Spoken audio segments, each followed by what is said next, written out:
So, good morning. There are some seats at the front if you want to come and sit down. So, first of all, thank you very much to coming to the inaugural Scorecard live event. And we are actually live on YouTube, so no swearing, please. But you should have, the brief for this was it has to be better than Google's, right? And I'm pretty pleased it is. So, if you've got a nice book, but the real meat and potatoes of what we're here to talk about is Scorecard Live, and we're going to get into the absolute detail of what's to interrogate the data with our panel of experts, and hopefully get some nuggets of things to do differently next week when you're back in the office, or this week even, back in the office.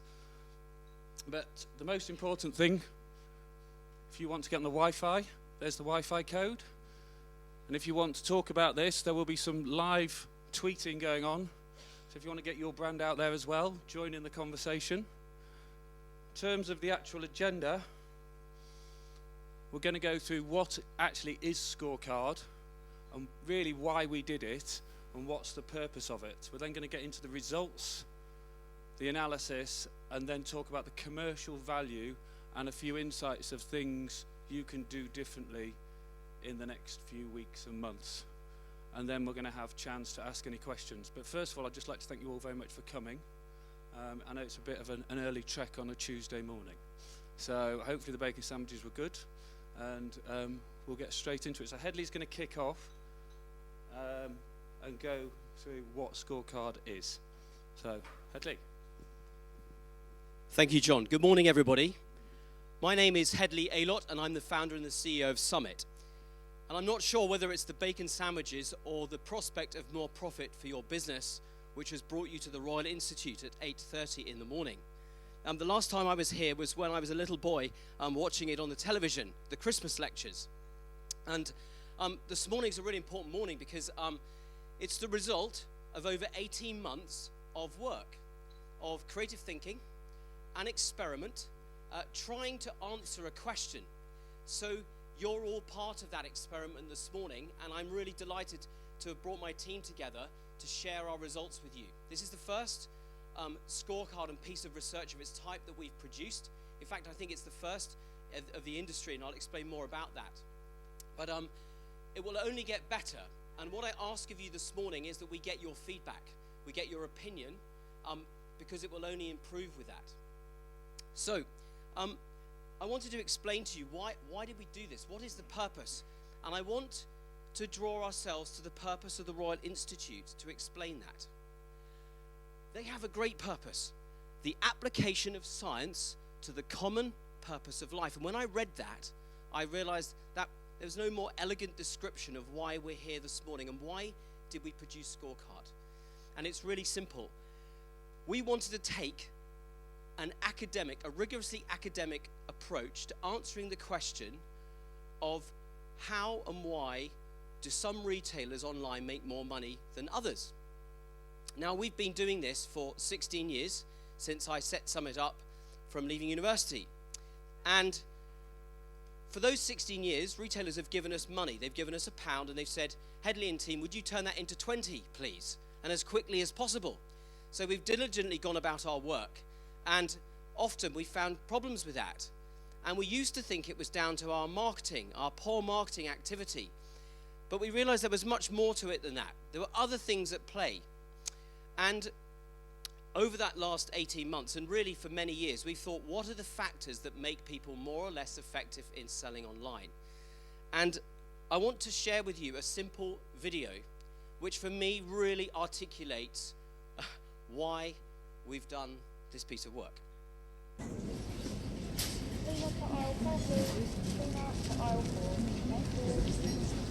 Hey, just that, thanks. You sure?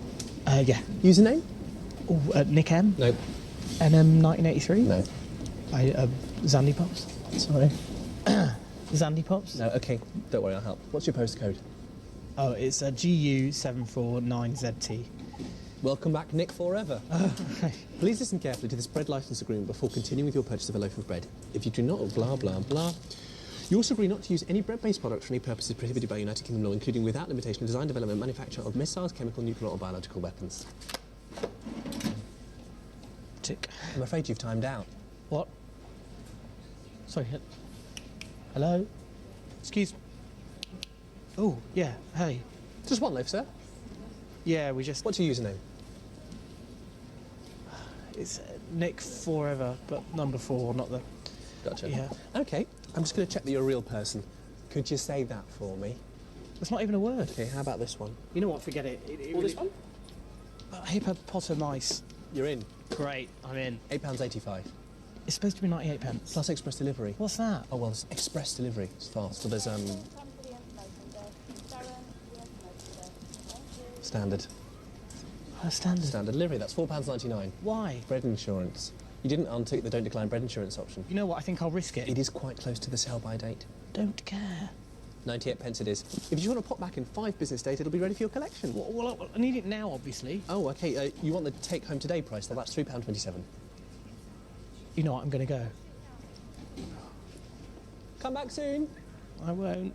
Dear customers, this call will be closing in 10 minutes. Please proceed to checkout. Please proceed to checkout. Thank you. So what's interesting is that whole process has become the common purpose of life over the last 16 years. Shopping online, it's absolutely part of our life. So the question we set out, the quest was, how can we scientifically work out how people are more or less likely to make money? So how much better could we be selling it online? And to do that, we looked at the anatomy of what selling online means. And we think there are 4 distinct elements to selling online. Firstly, you need an e-commerce platform to be able to trade and sell to people. You need online marketing to draw people closer to your business. And you need trading, pricing, ranging and merchandising to make yourself appealing to customers. And finally, you need to ship it to people and get paid.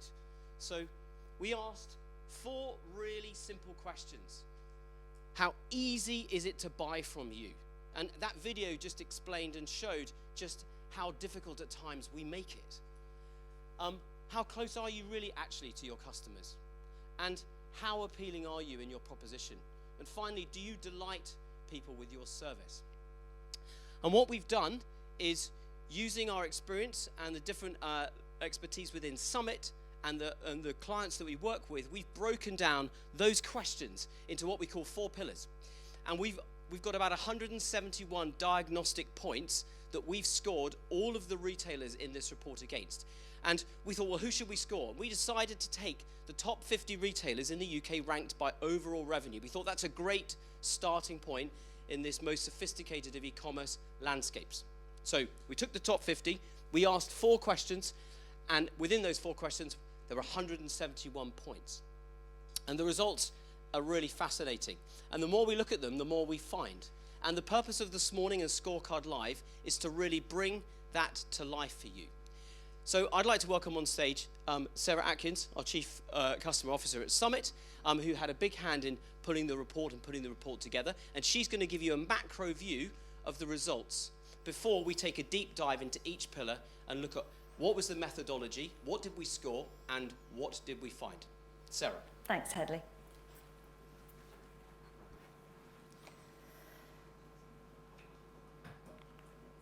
So we completed the individual scores for those top 50, and then we ranked them from the very top to the very bottom. And in the packs that you've got in front of you, you'll see the individual scores. And if you go onto the site, you'll see those broken down by the individual pillars. Now, what surprised us in all of this was only 7 of the brands came out with a score in excess of 70%. So there's an awful lot of improvement that can happen across the board. And on top of that, what we saw was a huge amount of change over time. So when we scored this first of all back in May, we had a different brand that came out on top, but more of that shortly. I'm going to take you through each of the individual components of the league table, and then Ben and Alex are going to take us through the pillars in some more detail with some fascinating insights.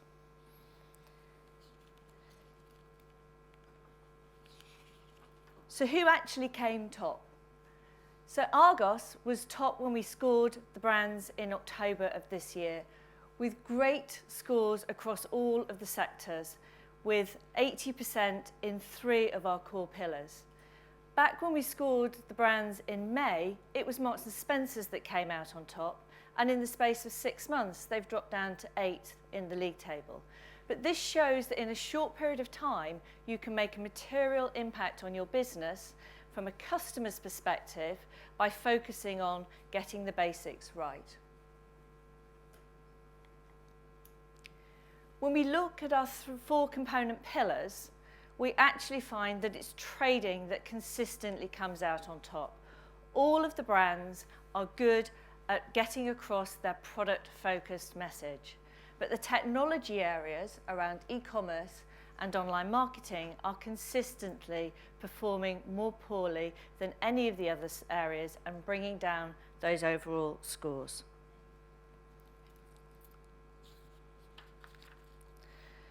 So what does good actually look like in each of these component pillars?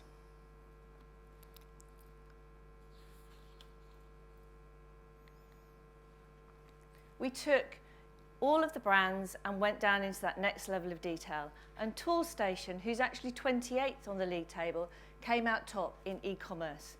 In the understanding their user experience was best in class, but it still only puts them in the top 5 or 10% from an overall score perspective, this pillar consistently coming out less. From a marketing perspective, Apple was on top at 85%, and then JD Sport came out at the very top of the class with us cracking 91% in the trading perspective. And Alex is going to take you through some of that detail later on in his part of the presentation. When we looked at logistics and service, their customer choice and their delivery options put Argos top of the league in here. And they are 30% ahead of the average for the pillar around customer services and support.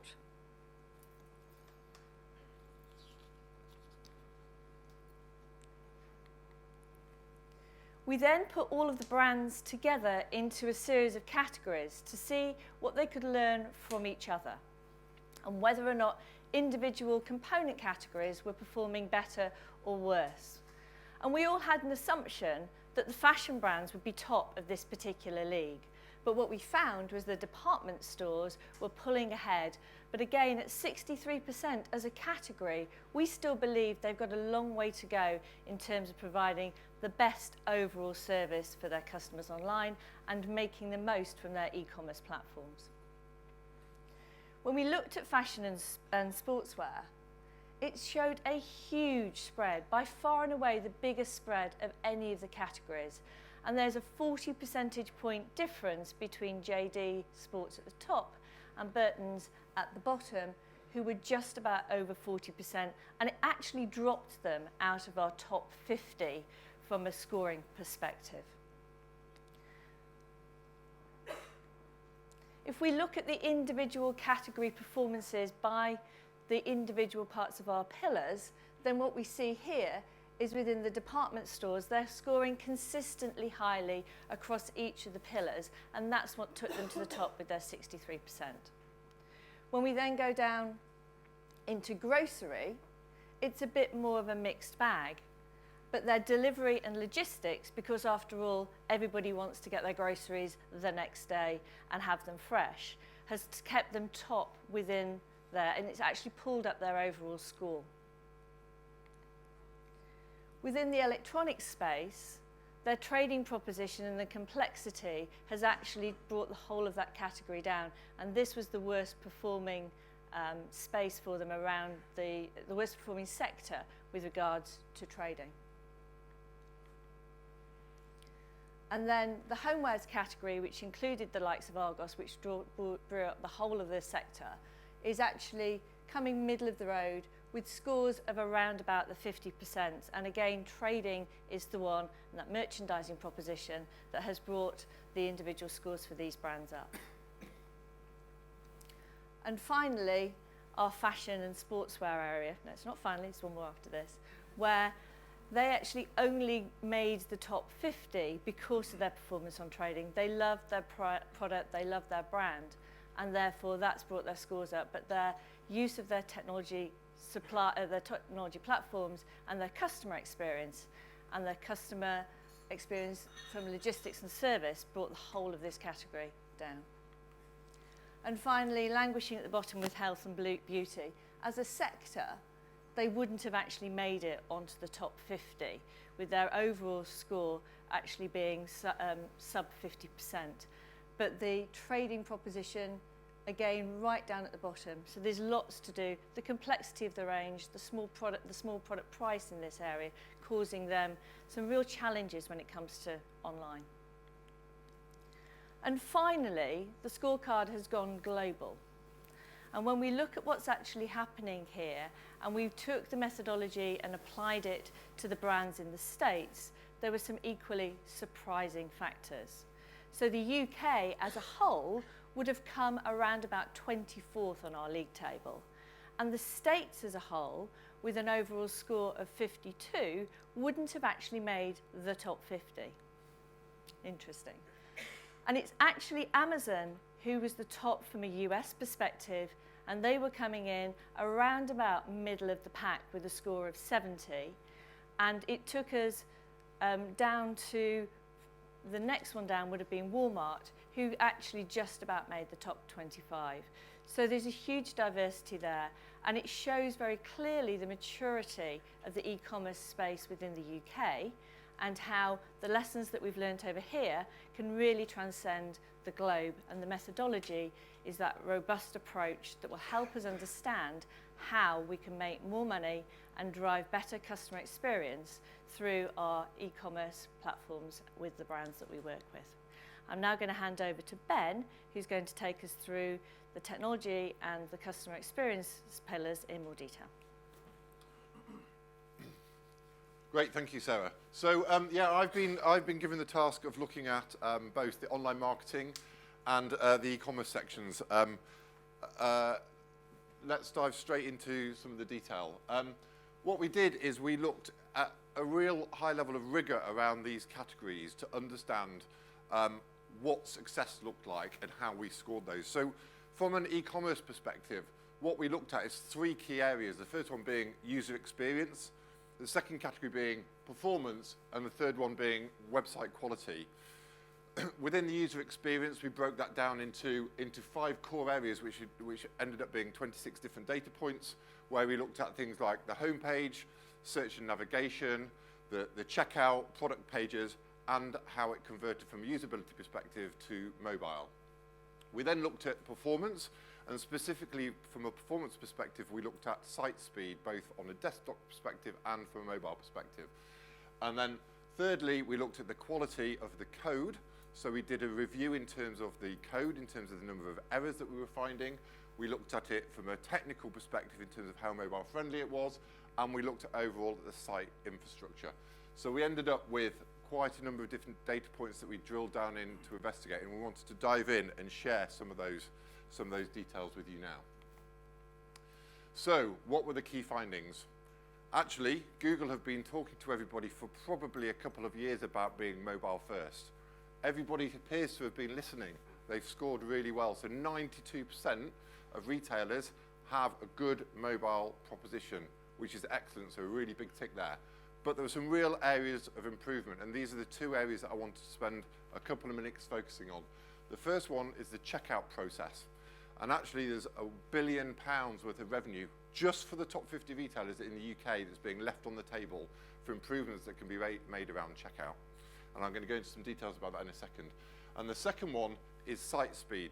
Probably not the most engaging conversation to have at 10 to 9 in the morning, but it's a really, really important one. So let's dive in and have a look at what we found from a checkout perspective.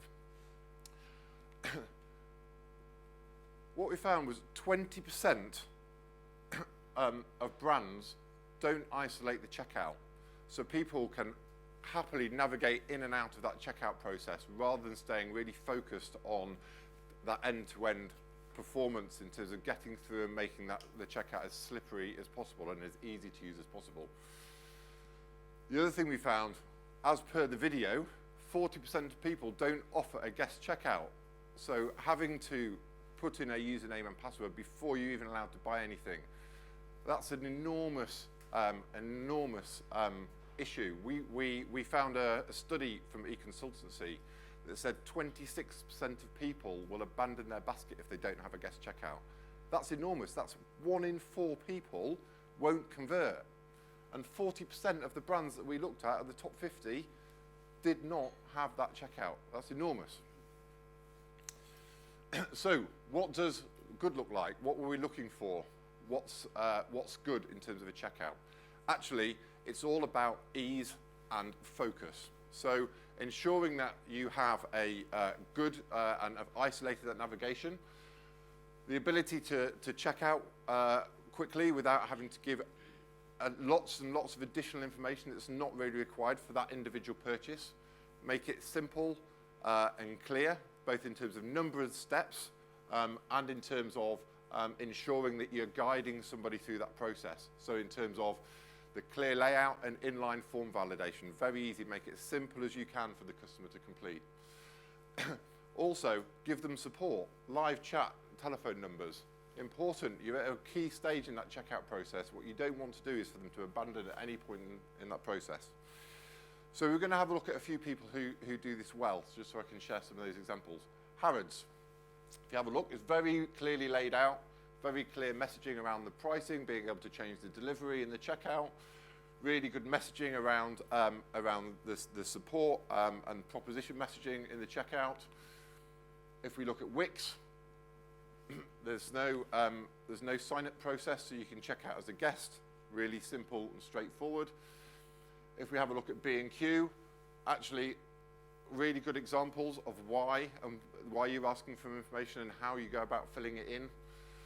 You'll also notice right the way through all of these, they've got a very clear stepped process in terms of how far through the process they are and what they need to complete.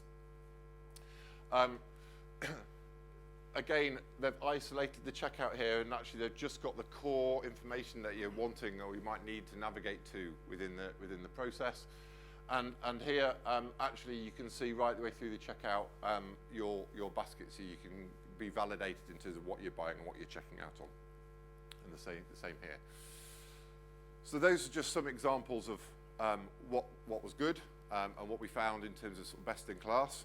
In terms of those people that scored well, we've identified a few of the top performers. We've also identified a few of those people who could perhaps have performed a little bit better. So the next thing that we wanted to go on and look at was the exciting topic of site speed. It might not appear to be very exciting, but when you realise the value that gives, you'll understand it's pretty important. And actually, it's the single biggest reason why people don't convert on a site. So for every 1 second your site is behind best practice, it results in a 7% drop in conversion rate. So it's fundamentally important. And we, as marketeers, sit in the room and talk about usability and customer engagement and all those things. But actually, without this technical infrastructure sorted and working well, actually, it's the biggest area of why you might see dropout through your whole site. So let's have a look. We looked at 3 core pages. We looked at the home page, the category page, and product pages. We looked at them across mobile and desktop to be able to understand how they performed. Interestingly, home page, very content-heavy page, performed the best in terms of site speeds. But as digital marketeers, what we're trying to do is land people on the category pages and the product pages, which actually performed worse. So the first experience was quite slow. And if we have a look what our best practice is, or what our standard should be, we should be converting people at 3 seconds, or the site speed should load within 3 seconds of somebody landing on the site. So quite a long way to go. And if we take just the home page as a primary example, then if you look at all the retailers across the board, there's only 4 people on the home page that scored within the criteria of what we deem to be best practice. We also looked at the top performers and the bottom performers from a desktop and a mobile perspective. And you can see there is a vast difference in terms of those people performing well and those people who have area or room for improvement. And this has to be worth a significant amount of money that people are leaving on the table when you look at the difference between those people who are performing less well versus those that are performing well. And when you look at that from a mobile perspective, that gets even more extreme. Actually, the people who are doing well are performing better, but the people who are not performing well are doing considerably worse than even the desktop themselves. So there is a lot of room for improvement here. One other area, technical area, that I wanted to just touch on, because again, it's a really important area, and just what you want to hear just after breakfast in the morning, is W3C compliance score. Actually, what we found was 44% of people had a poor score in terms of errors and good code on their site. So all W3C does is it reviews the site from a best practice perspective to say how does a site score in terms of number of errors that appear on the page in terms of physical code. And everybody in the room can go and score this themselves, which is good, because actually it means we've got something to go and speak to our technical people about. So this is one we ran yesterday for Debenhams, and what we found was 417 errors on the homepage alone. And actually, we can all go and do that, and we can all go and review those. What happens is these things deteriorate over time as all of us go and change images, change content. So you might go live with 0 issues or bugs, but actually over time that deteriorates. And the reason it's important to be able to understand this is, from an SEO perspective, this can be quite detrimental. From a load speed perspective, it can be quite detrimental. But most importantly, if you look at how we're wanting a site to be flexible across all of our devices that we use and all of the operating systems, which is only becoming more dispersed, actually having the right code will ensure that the sites render correctly on all of those devices that you're wanting to optimize for. So anybody can go to www.w3.org and run that themselves. And in terms of who scored well, here's some of the people who scored particularly well from a site speed perspective, and here's some people who could do better. The next area we wanted to look at was online marketing. So from an online marketing perspective, again, we looked at 3 key areas. We looked at search visibility, we looked at social media, and we looked at brand. From a search visibility perspective, we looked at both natural and paid. From a social media engagement, we looked at the 3 key social sites, Facebook, Twitter, and YouTube. And from a brand perspective, we looked at brand ownership, we looked at brand demand, and we looked at brand growth. Now, within the brand ownership, what we mean by that is we mean the paid search landscape and how well a retailer is owning that brand sphere. So again, there's several data points within each one of those. So what did we find? We found that 50% of retailers have declined in their rankings over the last 12 months. So year on year, 50% of the top 50 retailers have reduced their performance from a natural search perspective. Who thinks CRM is important, and who is all starting to talk and communicate about the customer being the heart of what we do and what we talk about? Well, clearly we're missing a trick. It's fundamentally important, but somebody signs up to you and says, I'm a valuable customer, please engage with me. 56% of people, the first communication we send back is a functional one, non-engaging, non-inspirational. A real missed opportunity here. We're all talking about customer first now. It's the new buzzword that everybody's talking about. It's not about keyword, it's about customer. Really big opportunity that we're missing out on. And the other one, probably the most surprising piece in the whole of the deck for me, is that supermarkets outperformed fashion retailers from a social media engagement perspective.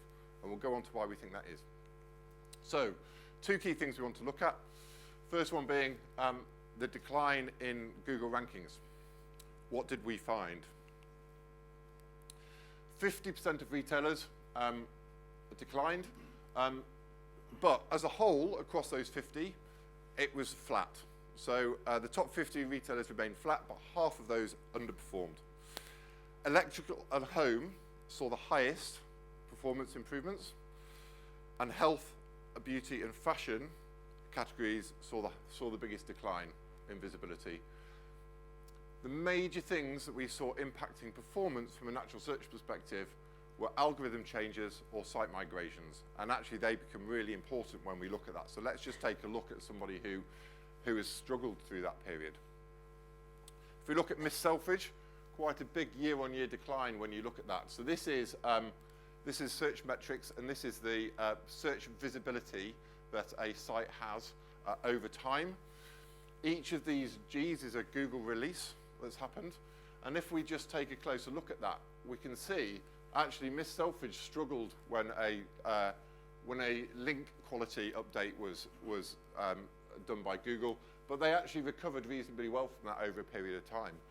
What they didn't learn from is actually how to engage and react to some of those releases. And when the content quality update was done, they saw a big drop, and they still haven't really recovered from that over time. So what does good look like, and what should we be looking out for from a search visibility perspective? Well, sustainable and consistent performance, best practice and technical foundations, so a really strong tech at the heart of it, customer-focused content strategy, and this, I think, is probably one of the key areas where fashion actually fell down versus the grocers. Grocers have developed very rich content around recipes and around content that's not product-focused, whereas what you find is actually from a fashion perspective, the majority of their content is absolutely focused on the product, the offer, and the promotion. And they've become quite product focused as opposed to inspirational focused. Navigating and learning from previous updates, so actually how do you learn from past challenges that you've had, and how do you manage successful site migrations? So somebody who's done well in that area, actually, if you look at this, a steady growth,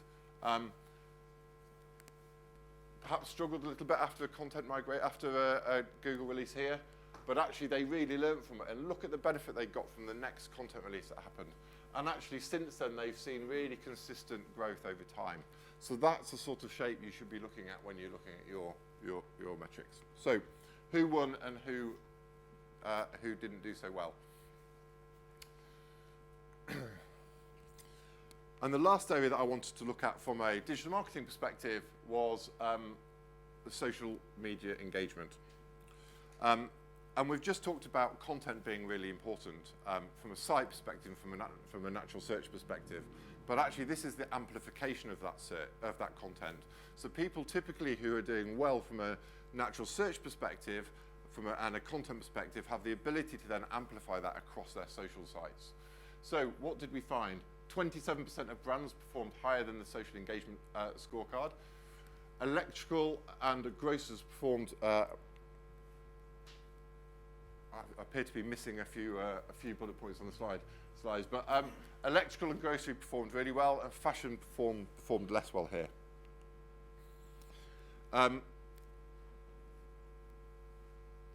So what does good look like? I think a clear understanding of what your audience is wanting and how you should engage with them. Educational and inspirational content, so not just about product to offer. A mix of incentives or offers that can actually engage the customer. Actively responding to feedback in a conversational tone, and use of video really drives high engagement. So what does a couple of really good and nice examples look like from a social perspective? Co-op did a lovely piece, which was a live piece for Valentine's Day, where they looked at what wines will be good to put you in the romantic mood. But actually, 187 comments, 77 shares, 376 likes, really engaging. Wilco's did an offer, 863 likes, 817 comments. If you have a look at Sainsbury's when they're looking at recipes, again 606 shares, 980 likes. Really, truly engaging content. When you compare that to Burton's, who are typically sending out a new message on a daily basis at 8 o'clock in the morning every day, and it's about offers and it's about product. It's very offer and product focused. And we've got 3 shares and 10 likes. It's all a bit depressing, isn't it? We've got 16 likes, 1 comment, 9 likes, 1 comment. So not inspiration, not engaging. It's not creating the engagement that you're wanting to have and the relationship you want to have with your customer. So who were the winners and who scored well and who could have done better in this area? So now I think we're going to have a little bit of a panel discussion where I'm going to hand over to George McDonald from Retail Week, who's going to chair the session. Can I invite the panelists up to the front?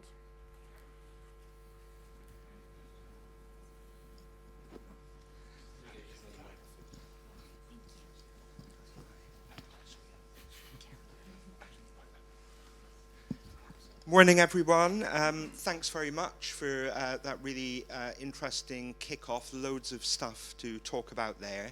I'm George McDonald, Executive Editor of Retail Week, and I am pleased to be joined by a great panel. Actually, I'll let you all introduce yourselves. Brian, do you want to start? Morning, everyone. My name is Brian Roberts. I'm just working. Is that working? Yeah. Morning, everyone. My name is Brian Roberts. I'm Global Insights Director at TCC Global. That's it. Hi, everybody. My name is Caroline Mastoris, and I'm a Sales Director at Bing UK. I'm Rebecca Gay, and I work with the large retailers at Google. Thanks. Rebecca, since you've got the mic there, let's kick off with you. Can I get your take on what we've just heard? What did you think of those findings? I think things like usability and site speed are hugely important as far as Google are concerned. One of the founding principles of Google is focus on the user and all else will follow. And I think if we apply that to customers in terms of the retail world and with retail sites, that's really helpful sort of thing to focus on. And those customers are becoming more and more demanding. And we know that now 57% of people will actually abandon a website if it doesn't load within 3 seconds. Really focusing on site speed. You can have the best marketing in the world, but like Hedley said, if your site experience is bad, then it doesn't really mean anything. Okay, thanks. Caroline, anything in particular surprise you there from what we were told? So there's a few things, but first I want to say I thought that this was great because I think it's great to have an industry benchmark and start making brands accountable to deliver customer service from end to end. And as a result, I think a few things stuck out for me, particularly the importance of having a connection at every touch point. Because I know being part of search, we really understand and feel the importance of how you need to deliver the right message at the right time to the right audience. And I think what really stuck out for me is that brands and advertisers need to start using this data and insights to feed this theory. And also, it's not just for targeting, but also for content. And what really struck me was the desktop now taking second to mobile. So it's great that we have this whole mobile first mentality, but and this is speaking on behalf of Bing, where we have 25% share in the UK of desktop. So we definitely understand the importance of desktop and of PCs. I think that we need to start rethinking now what our priorities are in terms of this insight, and how do we reach this audience and make it as effective as it is on mobile. Can you maybe just elaborate a little bit on that? I think we want the emphasis today to be very much on practical takeaways, things that people can start doing almost as soon as they get back to the office. So any tips that you would feel worthwhile passing on now to improve in the ways that you mentioned? Sure. So from a Bing perspective, I think search is and can be very personal, and can also help put the customer at the heart of what you do. And if it's really clear that your desktop experience isn't as good, I think that you really need to sit down and use insights and also the data and the information that we've actually received today to re-examine your desktop strategy, and also look at how you are delivering the right message at the right time on the right device, and having that consistency across every touch point to ensure that you are putting the customer first and that they're receiving the most consistent message across every device, across every platform, and across everything that you do. Okay, thanks. Brian, what was your take in general? Any surprises in there? Yeah, I think I was absolutely astonished to learn this morning that you can spend £440 on a T-shirt from Harrods, which was I'm clearly in the wrong job. I think just looking at the league tables overall, what really took me back was just how lowly Ocado was in the overall ranking, because in a previous life I worked with FMCG suppliers, and Ocado was held in extremely high regard for the usability, the user-friendliness of his website, the taxonomy, things like adjacencies, promotions. And the likes of Unilever and Pepsi were just falling over themselves to work with Ocado as being best in class. So, and also from a shopper point of view, I find it to be a very, very pleasing experience, and a great site to shop. So that did take me aback as well. But I think, as you know, George, I'm an enthusiastic participant in social media. I do know, and yeah. it's a constant sort of frustration to me that you can set your clock by the sort of scheduled tweets that come out, so it's 6 p.m, hence you get 9 different courgette recipes from 9 different supermarkets. And I think, I've unfollowed so many retailer Twitter accounts because they're just soulless, broadcast, timed, and just sterile. And I think, everyone in the room could do a lot worse than look at Iceland for a best-in-class Twitter feed that is warm, funny, engaging, and human. And I think a lot of retailers, I think, just to make the mistake of thinking, because it's technology, to some extent it can be automated, it can be just technology for technology's sake. Whereas Iceland is just superb. Yeah, and funnily enough, actually, I jotted down exactly the same retailer when we were seeing the presentation there and hearing about how the grocers do particularly well. I do think they've got real personality. I mean, the stuff they did during it was the Euros, wasn't it, with the Iceland football team, was fantastic. I don't know whether people saw that, but they had all the warehouse staff doing that sort of chant. I can't remember its name now, but all sorts of things that really gave it a personality. And I noticed the other day, actually, that they'd been recognised for how good they are on social media. What do you think, though, some of the grocers' tweets you clearly don't like, all those courgette recipes at the same time, but, what do you think they're doing well? Is there anything that you would add? I do think they're great at using recipes and that sort of thing, but what else do they do? I think, you occasionally sort of come across conversations from a sort of customer service perspective if deliveries have gone wrong, if there's been a disappointing in-store experience. And they are very, very good at presenting a human side to the business, and you do detect a genuine warmth. Occasionally there are clangers, as there are in any area of business, but they've got a great story to tell in terms of the products that they sell. The story of suppliers, the story of how things actually work in the supermarket, the recipes, all that kind of stuff. So brilliant story to tell. But equally that shouldn't be beyond the wit of other retailers in other sectors. In fairness, some people sell less exciting products than food, but you just get the sense that certain retailers are putting some human capital behind their social media activities, and I think they are reaping the rewards in terms of genuine engagement rather than just churning out timed tweets about 20% off trousers. Yeah. I do think when you've got the President of the United States almost making policy on Twitter, that it really shows the importance now of having real engagement and, you know, real back and forth. There can't be just broadcasting, as you say. I just wondered, Rebecca, if we dive into some of the specific findings. One of the striking things to me was the proportion of retailers that don't have a guest checkout. What's your take on this? How big a problem do you think it can be in commercial terms? Yeah, I think from Google's perspective, it's just important to remove any barrier to people buying from you. So just the kind of mantra that we live by is make it easy for people to buy things from you.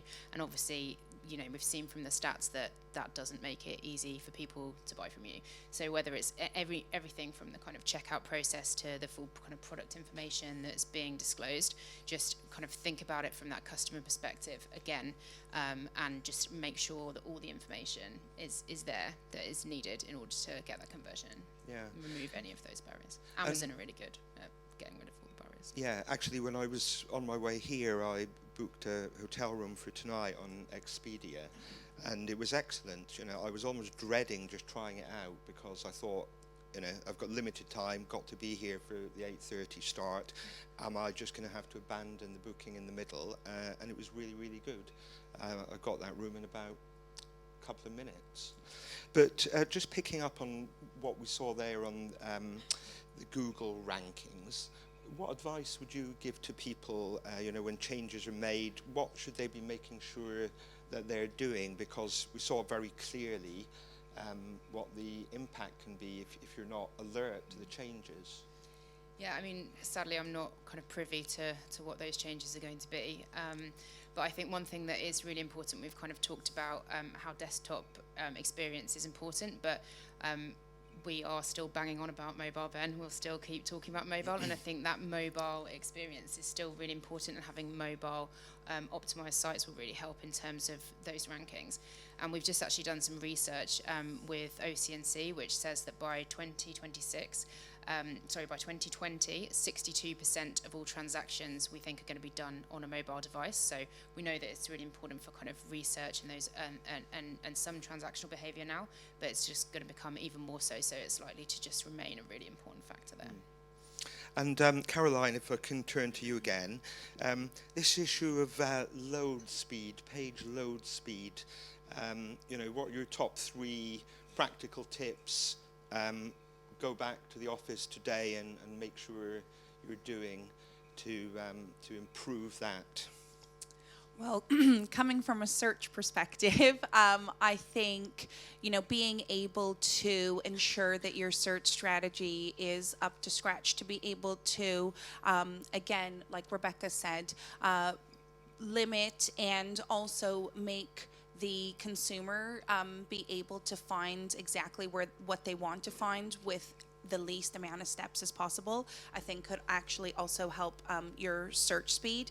And I think, the most important thing really is this targeting and also looking at the insights that we have here. And I know that the buzzword for the last couple of years has been big data, but right now I think actually we're kind of going a step further, and it's not just about the big data, but it's about big analysis and big insight. So find out exactly what your customers are looking for, when and how, and make it as relevant as possible. And again, this goes back to the device. We talked about mobile. We're also talking about desktop, and ensuring that, even though your message is consistent, that people search very differently on each device, and how they're searching and what their intent is when they're in front of the desktop, or when they're in front of the mobile, or when they're in front of the tablet, all affect load speeds as well. So I think that having that consistent message advantage, but also, again, being aware of that analysis of how people are searching across specific devices will really enable you to get that analysis and be as relevant as possible, as quickly as possible. And I think the important thing to remember too is that consumers are very demanding now. They are, ready for the future, and we just need to catch up. And how we do that as an industry is up to us. You've got the analysis. I think, you've got the technology, and we need to work together and push each other harder. And look at these benchmarks of the brands that are doing really well, and ensure that you are delivering that the service that consumers are expecting, and that is basically putting the customer first. Brian, just turning to social media again, it was found that the brands with the highest Facebook engagement rates were getting the simple things right. As you mentioned, you're a pretty avid social media user. What do you think the simple things are that need to be got right, that you sometimes see overlooked? Yeah, sadly I'm not on Facebook. There's too many skeletons in the cupboard to expose myself in that way. But, again, I think it's, I'm aware that we're here to talk a lot about technology today and best practice in that regard, but I think it is the sort of humanity behind it which really does resonate with people. And it's easy, I think, and I've worked with lots of different retailers and lots of different FMCG brands who feel the obligation or the kind of kind of an imperative to divert an increasing amount of their ad spend away from newspapers or the middle ad in Corrie, and actually start spending more on Facebook and Twitter and YouTube and all this type of stuff. But I think it's very easy just to regard that as a reallocation of spend, and I don't think there's enough reallocation of human resources behind that as well. And it's very easy just to stick the discounts, some visuals, some video out there, and hope it flies. But I think you do need that human aspect behind it. And also as well, I think there's lots of marketing directors running around sort of saying to agencies at the moment, please make us go viral. And it's like, okay. If it was that easy, I think there'd be a lot more people doing it. So that going viral, that sort of popularity, that engagement is to do, I think, with some very, very good content, some very compelling content, but also a very real understanding of the human interaction that goes behind it, and also how it will then be shared and commented upon once it is put out there as well. So I think there's a big conflict at the moment in lots of brands between the return on investment that certain marketing initiatives get, the need to be seen to be doing something, otherwise you're not keeping up with your competitors, and actually what do consumers as human beings actually want to see and want to interact with. Rebecca, from your perspective, both from the sort of social media engagement, but also in your role at Google, what are the simple things that people should be getting right, but maybe sometimes they often fall down on? In terms of social interactions? In terms of social interactions, but equally to go back to Google rankings and that sort of thing, are there very common things that people are not getting right that actually should be simpler than they appear to be? Yeah, I mean, I think I definitely echo what Brian just said in terms of if you're thinking about your content, it's not enough just to sort of put some content out there and hope that it does well. We often try and encourage people to think of categorizing content for the sort of online space into and a kind of categorization we often use is thinking about your sort of hero content, which are the big kind of tentpole pieces you want everyone to see, and to push those out you really need to put some kind of media support behind those. And then you have your kind of hub content, and that has to be content that people really want to engage with and something that keeps people coming back to your content and keeps them interested, whatever platform that be on, whether it be on Facebook or Twitter, or whether it be on YouTube or on your website. And then there's a sort of another stream of content which helps with both kind of SEO rankings and in terms of helping your customers, and we call this kind of help or hygiene content. So this is all the sort of answering the questions that customers are looking for, so whether that be kind of recipes from the supermarket or how-to videos from home retailers, for example. So having that sort of breadth of how you talk to the customer can be very important. Okay. Yeah, last question. From a consumer perspective, each of you, I just wonder if there's one quick example you could give of someone whose email messages aren't just very functional, but who really do a good job of representing the brand and engaging you. Email messages. I think that was, it was one of the findings was that there were a lot of very functional service messages, no personality. Yeah. Anything occur to you?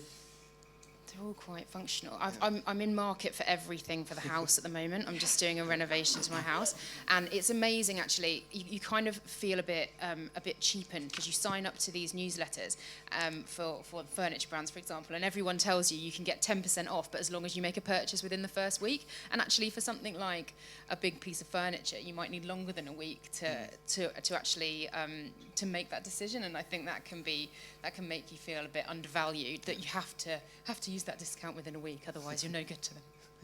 All right, I think we have to move on. Yeah. So. Quick hand for the panel.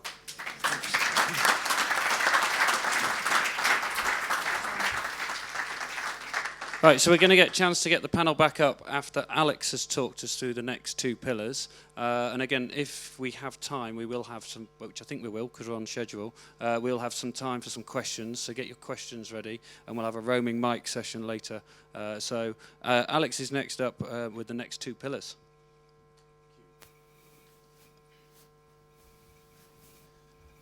Does this work? Excellent. My name's Alex Leith. I'm head of trading at Summit Media. And I'm going to talk to you about the two last pillars, which is, are you appealing to your customers and do you delight your customers?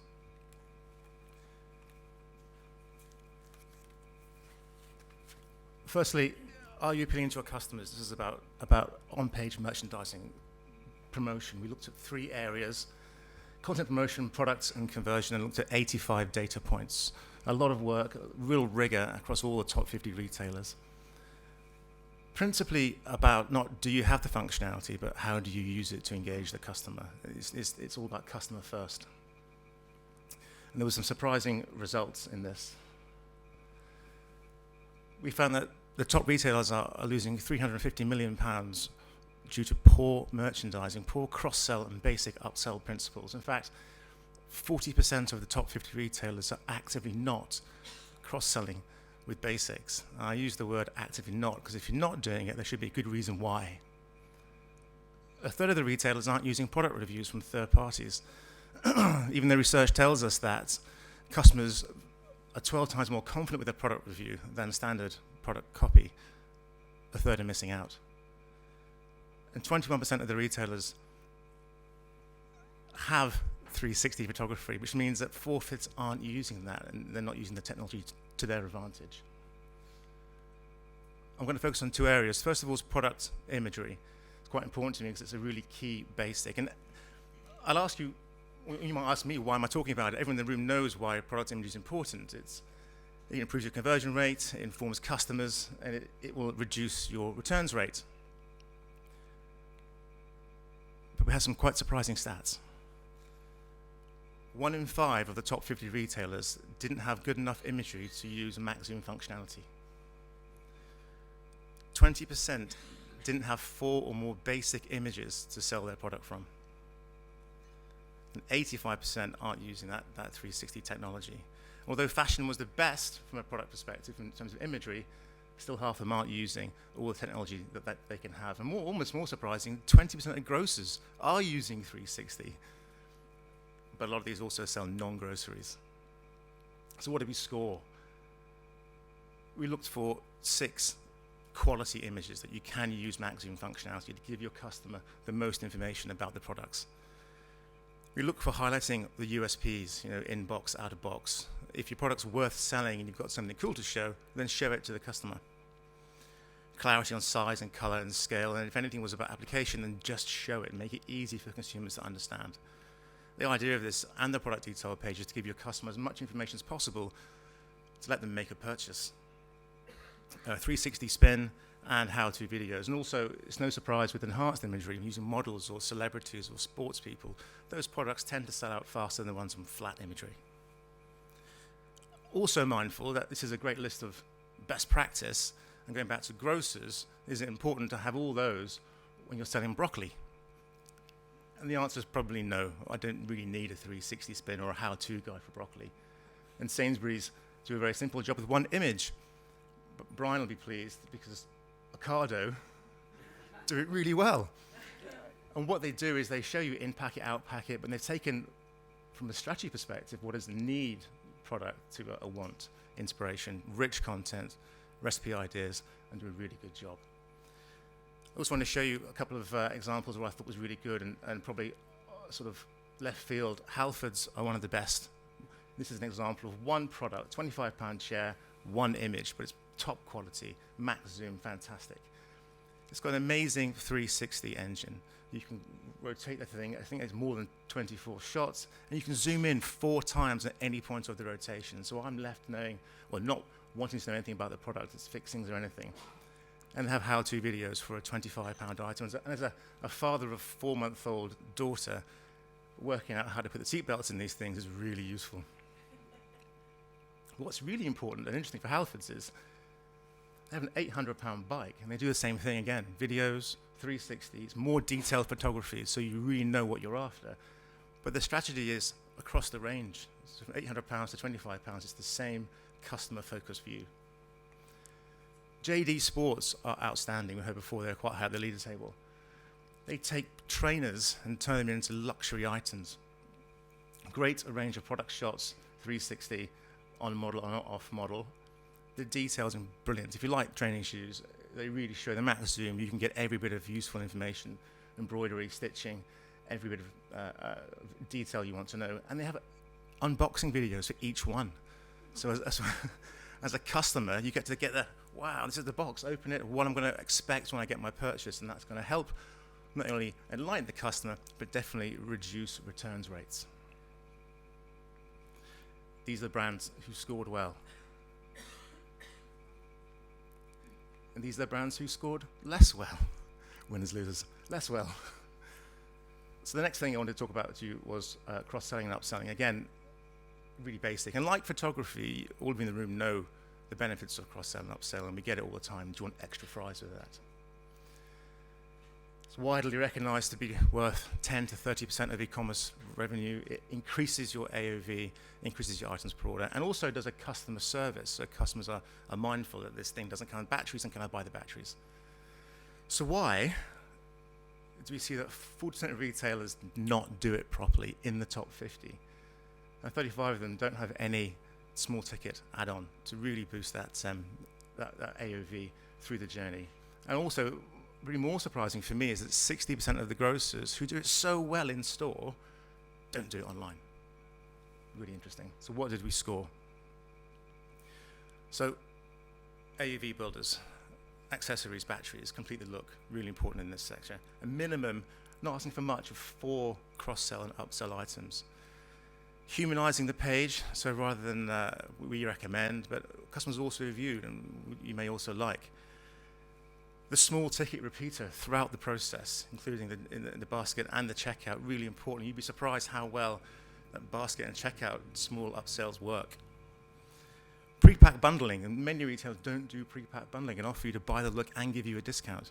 And also, and probably the most important thing for me, is showing relevant and available product when you do this, because doing it poorly is much worse than not doing it at all. In our research, we were looking at a rabbit hutch at one retailer, and as an upsell, they offered me a perch for a bird cage. Not cool. Who's doing it well? Well, next are outstanding, absolutely outstanding. Great product imagery, showing you not just the product, but other parts of items of clothing. You can go and search and look for more inspiration from that product, and you can buy all the look around it at the same place, choosing style, fit, color, the whole piece. And it's all done above the fold. You don't have to go anywhere. And this is really easy for you to shop the look and buy the look. Another one that's probably a bit left field is Currys. Who'd have thought? Fantastic imagery, but they sell protection insurance from the outset. They do an incredible job of upselling with detail. And also, which I'm mostly impressed with, is they give you this pre-packed bundle with a discount. But more importantly, you can create your own bundle, up to 5 items, and still see a discount as you buy. So it's really inspirational and helps you choose. Who's doing it well? These are the brands that are at top of the list. And who's doing it not so well? These are those brands there. The second part of this is, do you delight your customers? So we measured customer service, delivery, and returns across 14 touch points. Channels for communication, all the policies, all the usual stuff. More importantly, what we did was actually mystery shop every one of the retailers and try and get through to the departments and ask the questions and ask challenging questions to get some feedback and test the mettle. What we found, only 6 people offer the best practice for delivery options. Only 12 have got the full time of day and hour of day slots for customers. And only 9 retailers offered all the channels to communicate as you would do for taking an order. And that would be email, telephone, letter, live chat, and social. There's a big question for all of this, is that retailers take orders happily all the time, but they seem to be devolved from the service perspective, and I don't know why. The customer's still a customer. I'm going to focus on delivery. This is the easy bit, isn't it? I mean, really, your brand's done the work, your marketing teams have done the work, the traffic has come to the site, they've looked at the site, seen some fantastic images, great content, decided to make a purchase. Click the button, you've made the order, and you've taken the money. Now, all you've got to do is ship it to them. And if it goes wrong, fix it. It's easy, right? 20% of the top 50 retailers didn't offer a form of click and collect. And for the ones that did, 25% would charge you to come to store to pick it up if it's under a certain threshold. That's crazy, isn't it? 50% don't offer a choice a day, and of course, quite alarmingly for the top 50, only 1 in 10 didn't offer a next day service. And less than a quarter of the top 50 retailers gave the customer a choice of time of day, day of week. What do we score? Well, the themes for me for 2017 for customer services and delivery is giving the customer choice and giving them control. So choice of service, free delivery, next day delivery, same day delivery, click and collect without charging you for it, delivery time slots of day and hour in day, and of course keeping the customer informed in the whole delivery process so they can make a change, they can be in control of where they want it, when they want it. The best example here is grocers. They do a phenomenal job, and the home stores. I don't know what retailers aren't jumping on this for. The technology's there to give customers all this choice. Moreover, when you give them this incredible list of service options, and some of them really premium, customers do pay for it. They're able to pay for it. We ran a test with one of our clients on a much more devolved section of services. We ran a free delivery, standard delivery, against a discounted express delivery over 2 weeks. And 80% of the orders went for the discounted express delivery. So people were valuing paying for a better service. Who's doing it well? Takeout grocers. Who's doing it not so well? Some big brands there who aren't doing it so well. Quite surprising. We also looked at touch points for customer service. The ones I mentioned before: social, email, telephone, live chat, and the old school letter. Only 9 retailers had all the touch points you could use. 30% of the retailers that we surveyed and scored didn't offer social as a feedback channel for customer services, although they're more than happy to offer social as a communication channel for retailing content. Less than 40% had live chat to get back to, and what's really alarming for me is 35% of the top 50 retailers only offered telephone and email as a route to get your queries through, and one of them took 5 days to respond to one of our emails. Now, if that was an order, I'd probably have it delivered in those 5 days. So what do we score? Well, we looked for actively managed channels across the suite. We look for visible complaint management. It's really important to know that your issues have been dealt with. Often, to be told that there's no news is better than getting no news. Speed of response is crucial, not necessarily the resolution, just the acknowledgement, that it's been dealt with. And to deal with complaints like orders, that's a step change, and that would really benefit and set your retailing business aside. You'd be surprised how many customer or retailers won't allow you to return an online order to a store. The 20-day returns policy is a bit old school. Do you offer a better one? Is it customer friendly? And do you give the money back as fast as you take it? And more importantly, as the theme for this is it friction free? We looked and tried to score by actively mystery shopping, and these are some interesting findings. The bottom 3 retailers, we waited and waited and waited, and we couldn't get through, we couldn't get an answer, and we had to give up the case. In the middle tier was better. We got informed that you're not going to get through, so please call back later. And we did, and we called back and got through to them. But the top ones, some really heavyweight brands, we got through, but the people on the other end of the phone were unhelpful. They couldn't help us. They didn't know their own processes. They didn't help us out. We even got the phone put down on us once. We had to ring back. Have a guess which one of those 4 put the phone down on us? Someone say John Lewis. That's right, John Lewis. And that was quite alarming. Who's doing it well? These are the brands, and who's doing it not so well? You've just seen it before. So my takeout for you would be images sell. Get the basics right, and you get high conversion rates. Cross-selling and upselling is really important. Your product detail page should be your product's detail page. Focus on the product, but try and make it sell more than one. Delivery is about choice and control, and customer service is about frictionless, quick resolution. It's easier to resolve a problem than to get a new customer. Thank you.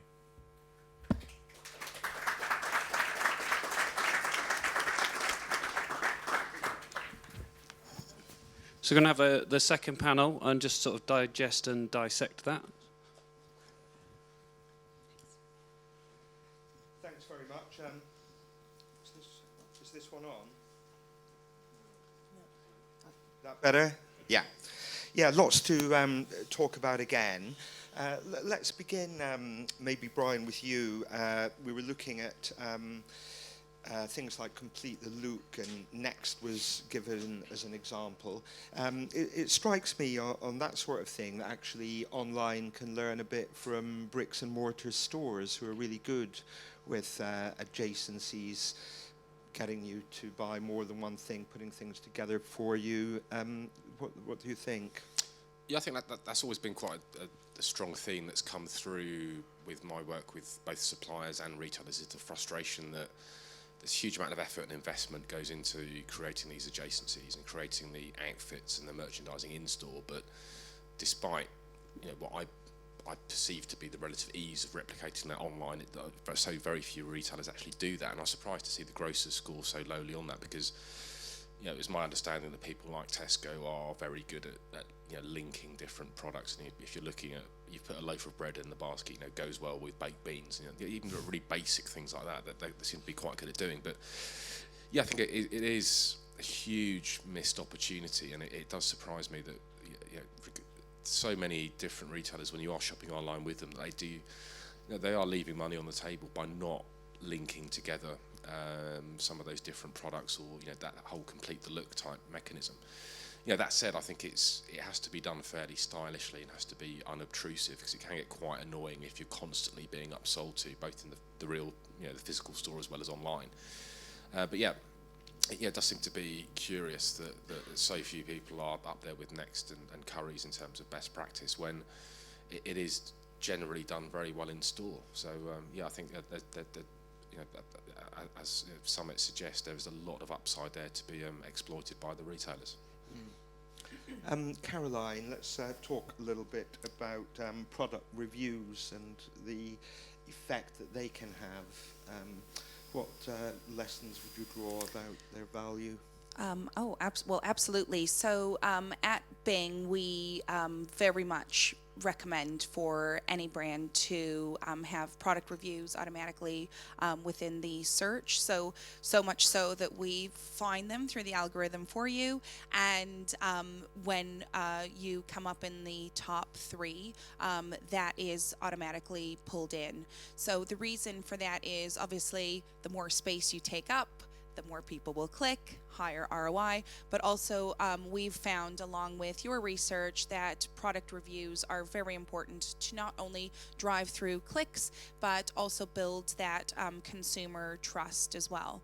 And I just wanted to touch a little bit about what Brian was saying and closing that loop with customer service, because I think it's really important. So one of the things that we can talk about now is, get product reviews, first off, even when people, before they go to your website through searches, do remarketing to close that loop for unfulfilled baskets. But then the other thing that I really want to touch upon too is you need to start future-proofing your strategy. Search has now become pervasive, and I know I would say that because I work for Bing, but I also work for Microsoft, and that is something that we are absolutely doubling down on. So consumers, I don't want any of you in this room to underestimate how much consumers are demanding right now from brands in terms of customer service, and that's actually something that Microsoft is super keen on focusing on for our future in terms of bots and artificial intelligence, which I know sounds so crazy and so far away, but might I just tell you, with what we're seeing with Amazon and particularly Alexa within the home, I think over 2 million were sold leading up to Christmas. It is real and it is here, and people are becoming a lot more comfortable with talking to machines to get what they want, and this will come out very much, and we're seeing this increasing in the US and North America as well, with the communication of bots, which obviously is run through a search algorithm but will sit on your website. So there is that personalization and that human touch, but actually bots can do that. Even though they're not human and they're artificial intelligence, they can do that, and they can really help you start planning ahead on how you close that loop, how you get people and push them through down the purchase funnel, which I know sounds really old school, but let's take an old school philosophy and mix it with new school, and how you can delight your customers and get that communication and that personalization going through conversation as a platform on your website. So there's lots of things that you can do right now, but I would really recommend everyone in this room take that one little nugget away on what you are going to be doing in the next year or 2 years to future-proof your strategy for delighting customers on your website and delighting customers before they even get to your website, to ensure that you're delivering the best customer service that you can. Caroline, Rebecca, would you add any points on those sorts of lines? And I wonder too whether you might have anything in particular to say about the difference that video can make, because it's become YouTube and everything becoming so massive. Yeah, I mean, just to absolutely echo what Caroline's saying about the kind of use of machine learning, I think that's something that we're also seeing as really important within Google. We're investing a lot in the Google Assistant, which is already prevalent in things like Google Home in the US and within the Pixel phone.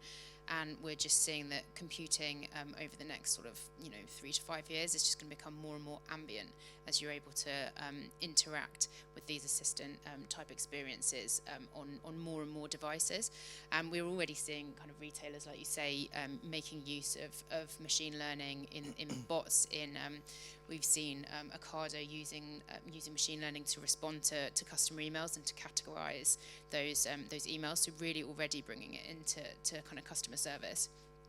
And then I think to think about kind of video content, I think it's obviously an amazing customer experience to be able to see a video of the product, especially for those more complicated products.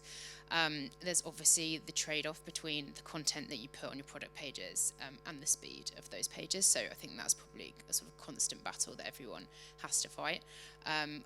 we're seeing some really interesting companies around doing this 360 imagery as well. So there's a company called Hexa, where you can take 2 static images and they'll produce this kind of 360 view for you just using those 2 images. So I think there's a lot of development there in terms of kind of the site speed trade-off and the investment in that technology. It's obviously not cheap to produce video, to produce 360 imagery, so that you have to take that into consideration as well.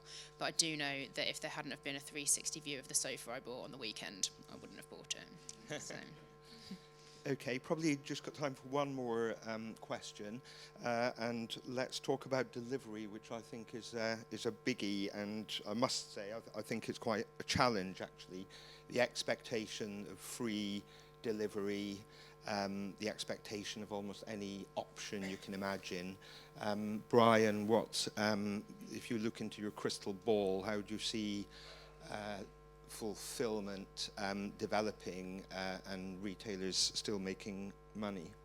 Yeah, I mean that's possibly one area where I will annoy my friends at Summit by disagreeing with them in terms of this sort of sense of entitlement that shoppers have these days about free delivery or free click and collect.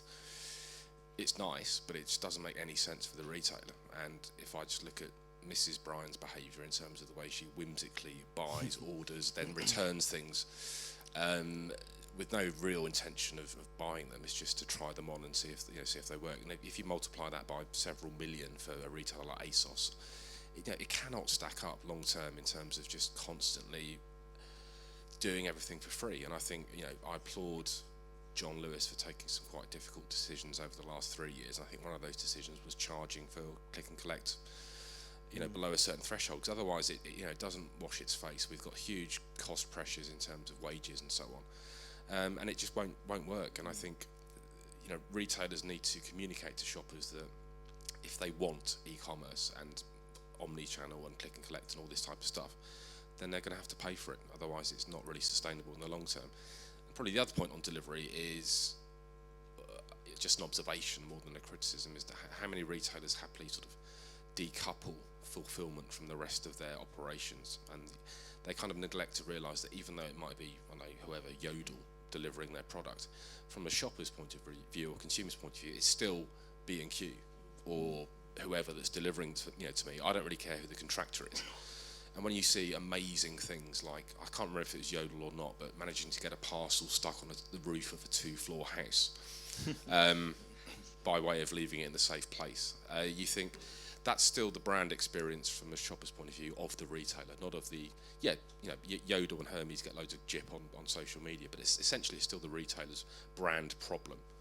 And I think the whole gig economy and the whole, Uberization of delivery and fulfillment, I think, is something that unless retailers are very careful might come back to bite them on the backside before too long, because it's part of the end-to-end brand experience from a shopper point of view. Yeah. Rebecca and then Caroline, have you got any quick observations on the fulfillment side? I think, again, putting the customer at the heart and giving them choice. And also, I know that some difficult decisions have to be made, but at the same time, you have to do what's best for your customer. And I do completely agree with you that the consumer does not know if Yodel's delivering or Hermes is delivering. They absolutely 100% feel like it is that brand. And again, how are you responding to that? And again, it goes into the whole customer service bit on if there is an issue with a delivery, who's taking accountability for it. And it's, it's holding yourself accountable for that. I mean, I agree with all of that. I think we talk a lot about the last mile at Google, and I think we're likely to see some interesting developments in that, maybe in terms of kind of consolidation and just in terms of how demanding consumers are, and it becoming untenable for retailers to kind of individually service their demands where they're not using kind of outsourced delivery options. I think it's also interesting to think about these sort of new business models, especially for sort of commodity products. So things like the Amazon Dash button, for example, and just to think about in a world where things are just available at the touch of a button to be delivered to you, what does that actually mean for kind of logistics and deliveries as well? Okay, thanks very much. Appreciation for our panel, Brian, Caroline and Rebecca. Thanks.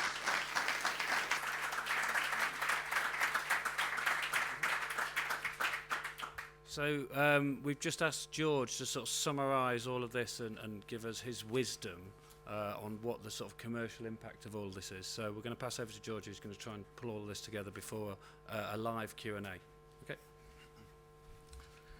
Okay. Not quite sure about wisdom, but a few observations. In fact, picking up on some of the points that were made in that final Q&A, in that final panel. I think it's been a really interesting morning digging a bit deeper into the findings of the scorecard. And one of the things that's impressed me about it was its practicality and all the examples of improvements that can be made fast.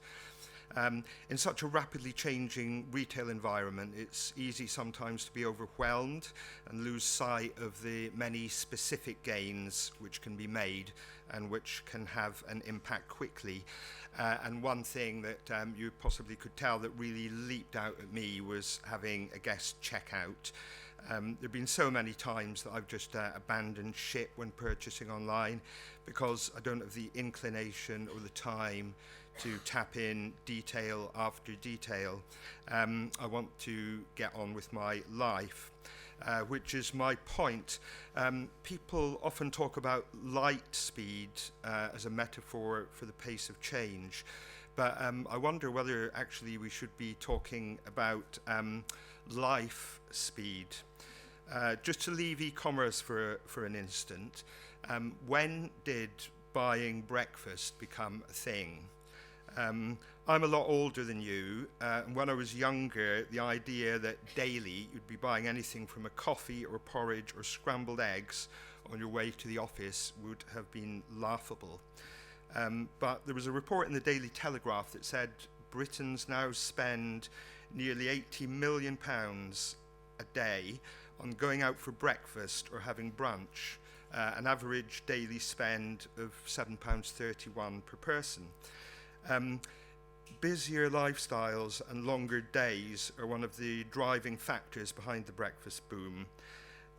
Why am I mentioning this? Because now it's normal, because life has sped up, and mobile devices have helped people manage their faster lives, which is why increasingly I think it's mobile optimized sites and apps and things like that that are the preferred way of shopping, and fast, reliable fulfillment methods.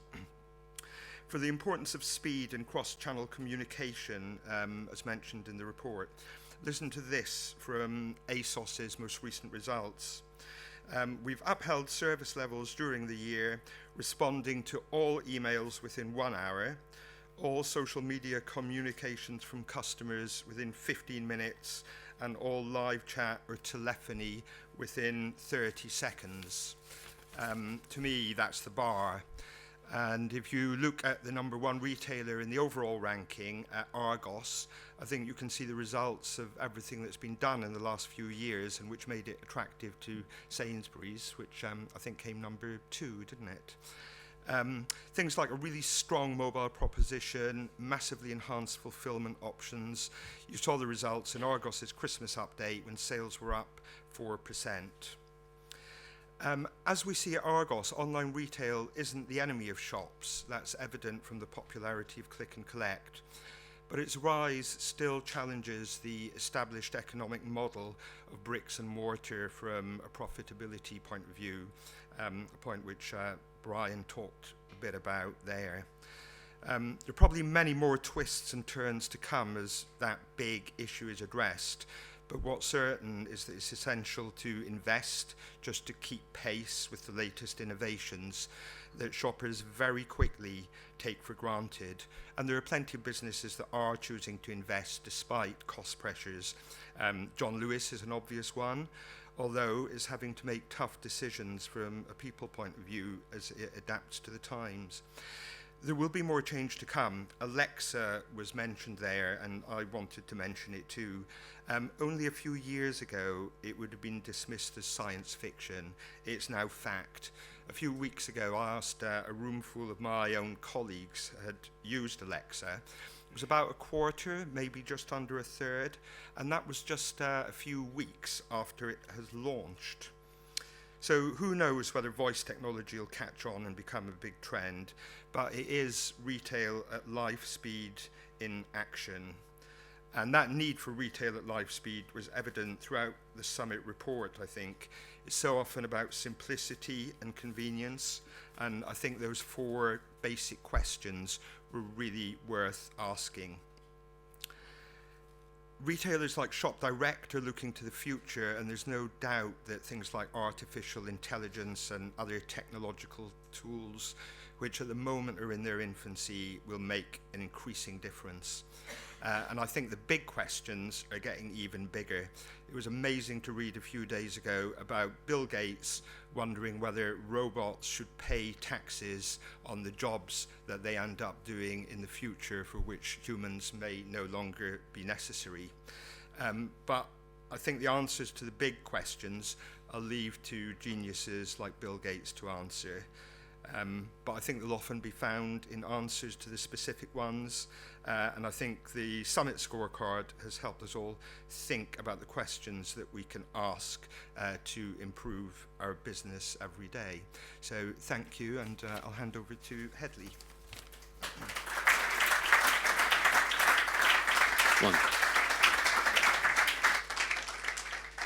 So, ladies and gentlemen, there you have it. The application of science to the common purpose of life, which is clearly shopping online for many of us. So I need your help now, because as I said, this started life 18 months ago. It is an experiment. It is our best endeavor so far. It is by no means perfect. What you have today is at least an utterly comparative score to all the people that we scored in the scorecard. And we will continue to improve it with challenge from you, with questions. So that brings me to your part of the morning, where I'd like to open the floor to your questions about what you've heard this morning. And I've got John with a roving mic. So who would like to kick off? And I'd like to invite the Summit panelists to come up and take questions from the floor. Justin. Thanks, John. I just wondered whether there was any sort of performance correlation on the scorecard between retailers that are pure play versus retailers that are multi-channel, i.e. have a store estate. When we looked at them, so obviously in terms of some of the delivery options, in terms of click and collect, some of that functionality wasn't available. Those were taken into account if they were pure plays. So I think we looked at the relative score compared to what their capability was in terms of what they could do. So we didn't negatively score people who were pure play or positively score people that had bricks and mortar. We looked at functionality. So for example as well, where you look at product imagery, we were looking at when it was appropriate to have a 360. So we didn't score grocers down for not having a 360 product image, because whilst nice imagery around broccoli is important, I'm not sure that a 360 degree view of the broccoli was that important. There were 3 others that we scored as pure play who didn't actually make the top 50 because from a total revenue perspective they didn't hit the number. And what we found was that they were middle table, so we were really surprised. We thought ASOS would actually be top of the leaderboard, but we actually found that there's a very huge amount to be learned from understanding all of your channels, and that retailing realistically isn't a channel specific task anymore, it's a customer specific task, and that came through really strongly with the top performers, which aren't always just pure play. I'll just echo Ben's comments in the sense of where it wasn't applicable, we didn't score it, but there are some themes that run through all retailers. So from a delivery perspective, and a customer service perspective, and a CRM perspective, there's not one type or sector or retailer that shouldn't be operating at a best practice level. Great, thanks Justin for opening the batting there. We have another question. So it's all very well large retailers being scored, but is there a service or something that you possibly offer that smaller retailers can measure themselves against these sort of scorecards? Let me pick that one up. Yeah, so we needed to do two things. We needed to create a framework and a methodology that allowed us to take an outside-in look at anybody. So remember, to do the scorecard, the very simple thing was we had to be able to do it independently without speaking to anybody. So we said, well, who do we take first? So it seemed applicable to take that top 50 because, you know, we work for many, we've worked for many of them or do work for many of them. And so, you know, they are driving innovation in many respects and best practice. So we thought it was a good starting point. Everything we've talked about this morning is absolutely, completely transferable, and hence the report and the findings. And we're looking at ways of making more of the criteria available so that people can look at them and use. So for sure. But again, the other thing is, you know, to contact us if you're interested as well. Okay.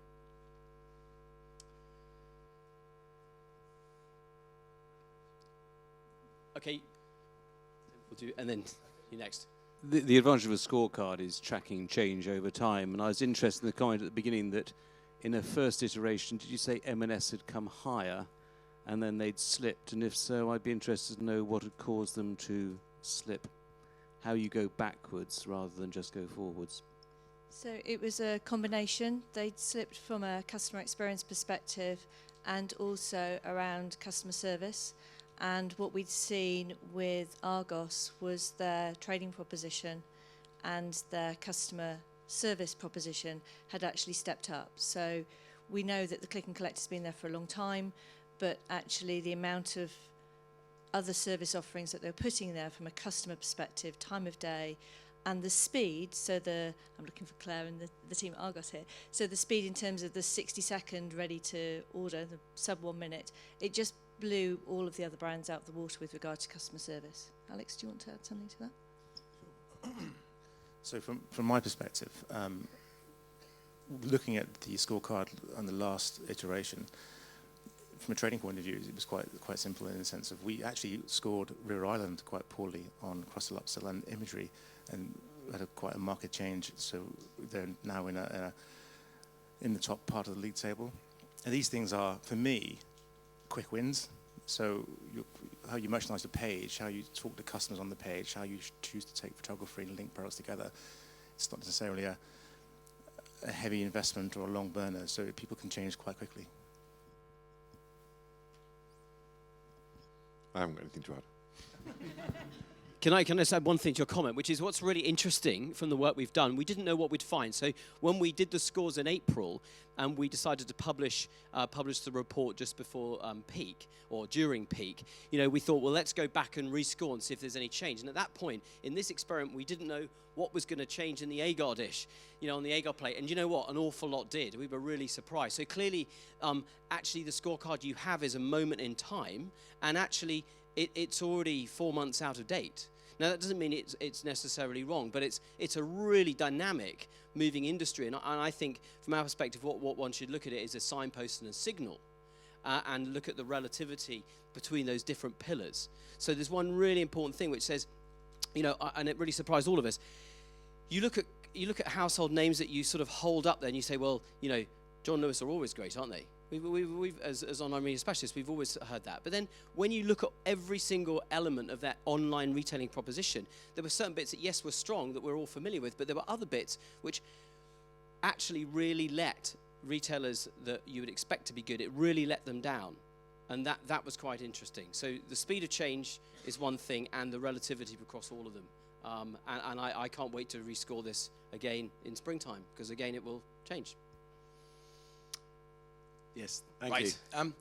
So we saw a few years ago when M&S re-platformed their website, and they went for kind of quite a content-rich editorial look and feel to the website, and then saw well-documented conversion rates, and their performance dropped significantly after that. It took about 18 months to recover. So with that in mind, on paper it looked like a good idea. If some major retailer is looking to re-platform in the future, what would be some of your key considerations that they should be taking in respect of that, and to make sure they do well on the next scorecard? Okay, let me pass to Ben. Hi. I think this is probably a combination for Alex and I to answer. I think usability is fundamental. I think it's about understanding what's important for that brand and for the customers who are going to shop with you. I think it's about understanding the content that will drive that engagement, whether that be product content around photography and as Alex said, around product details or products details into the cross-sell. But I think it was Rebecca that said it's about the balance between usability and site speed. So what things can you do to ensure that you are reducing the impacts of site speed? Is there anything that you can do to reduce the load or to have a secondary load?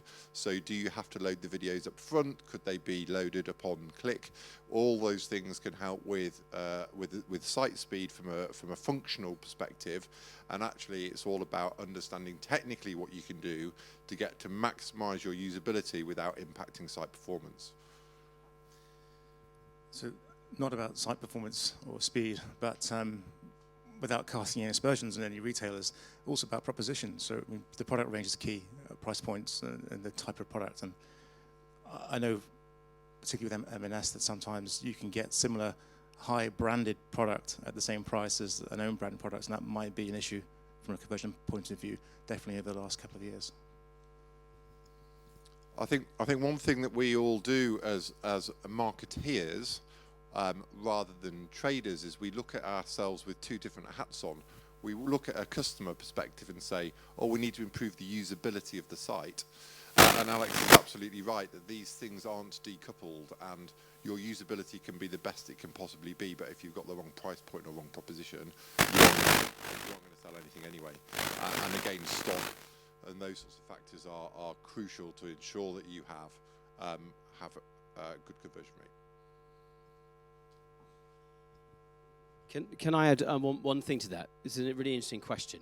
I wonder how many replatformings would take the scorecard and use that as their project plan.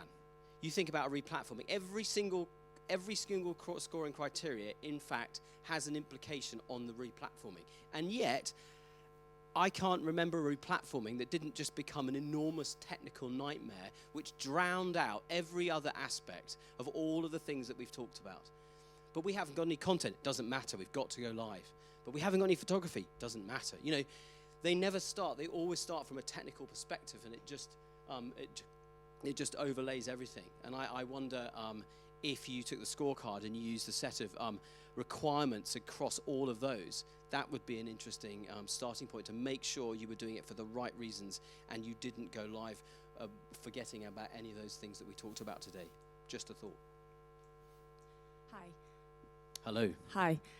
I just wondered, when we're talking about social media engagement with the customer, why it was Facebook, YouTube and Twitter and not maybe some of the newer forms of social media like Instagram and Snapchat that were chosen as kind of benchmarks, because I can't help but think the supermarkets are great on Twitter, I know, but the fashion brands maybe might have been better on those more visual forms of social media. Are you not following Ben on Snapchat?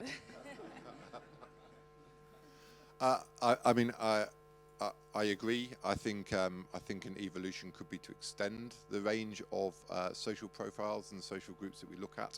I think if you look at market share, generally, those are the three who are most dominant.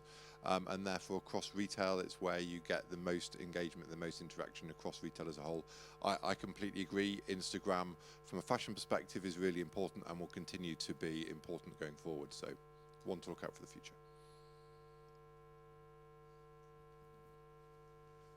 And that's a great question, because that's the kind of thing that will help when we're really looking at the scoring criteria and the things. You know, it's a kind of nuance. So we've been doing a scorecard for grocery retailers in the United States, and actually we've changed some of the criteria to take into account some of the features and functionalities one would need, specifically around grocery. So that's a good point. Thank you. Gentleman at the back. Hi. So yeah, considering the analysis and the results, and maybe I'm wrong, but most of the players were B2C.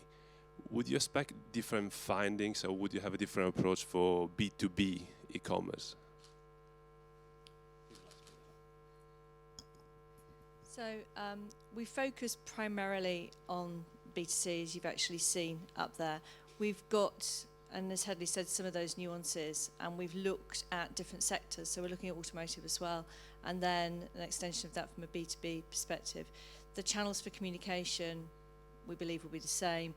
The actual mix from a device perspective, we think, may have a difference. But at this moment in time, for our starter for 10, we went along the B2C perspective. Ben, do you want to? Yeah, I think the core principles are the same. If you look across the whole of the value chain, all components are still relevant. I think there's some things that would completely differ. So delivery options, very different. Payment options would become very different. Price points in terms of multi-buys or discount, customer group discounts, all become different consideration points. So we have focused on consumer as part of this study. There's no reason why we couldn't do a B2B one, but I believe that some components of that scoring criteria would need to change, and therefore it might be quite difficult to draw like-for-like comparisons across them. And to that point, what we've also done is we've brought all of the data points for every retailer that we've ever scored into one central place, which allows us to then cross-reference any individual point. And that analysis is ongoing as we speak, and that's also helped us to look at patterns and types of behaviours. But as Ben says, I could see us definitely developing different sets of the scorecard for different sectors like B2B. I saw someone at the back who had another question. Yeah. So it's a really detailed question, but it's one of my We like detail. my bugbears is Retail when I hit detail. a website and the first thing that comes up is an email sign up. And I'm thinking of whether or not that would have factored in your scoring. And I know why they do it, and I know that the metrics would say to do it, but as a user experience, I absolutely detest it. I'm just interested in an opinion. Now this is really good. I'm going to deliberately hand you here to Alex, because we've had this debate on many occasions, haven't we, Alex? So I'll answer the question. I think you're right. It can be a pain, and the last thing you want is things popping up on the interstitial in the first move of a mouse. I think that there's a space in e-commerce for these things to pop up along the journey within a site, and not just about email sign-up. But what I do think is that the retailers in the main don't approach email sign-up in a particularly customer-focused way, because we saw that half of the retailers don't offer an engaging email to come back that either is the brand, that either talks about your preferences, that either engages you as a customer. And when a customer takes their time to find your sign-up piece, and this third of the retailers don't offer sign-up on the homepage or on a product page or any high traffic page, they've given you a really piece of private information, and you should cherish that. It's hard to get that information. So how you deal with it's really important. But asking for it overtly, I agree with you, I think it's not good. But at the right time, it's an essential piece of kit.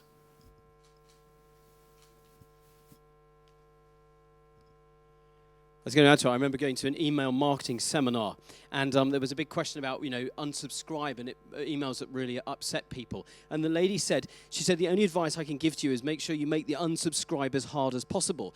And everybody said, well, why is that? And she said, you'll know you're sending enough when the unsubscribe rate gets to 2%. So that was a KPI of good practice. So, but I suppose it's a little like, and they talk about emails that unsubscribes now. People actually, who unsubscribes to emails today? Apparently you just delete, don't you? Do people unsubscribe to emails? You do. I'm getting all sorts of things. But it seems that delete is the new unsubscribe, right? But I suppose it's the same, does it stop people shopping and do more people sign up? Who knows? We'll keep measuring it, and we'll continue to add in this kind of opinion and different trends that we see coming through. So I think we're out of time for questions. Look, thank you so much for coming this morning and supporting us. I hope you found the morning valuable. It's been great for us to distill our facts into something that's live, to be able to tell you a little bit more behind the detail that we couldn't actually include in the report. We're only as good as your feedback. It will continue to change. So whether you've asked a question today or you'd like to get in contact, you have some suggestions, good or bad, we'll take all feedback constructively. And please, we will let you know when the next scorecard's happening.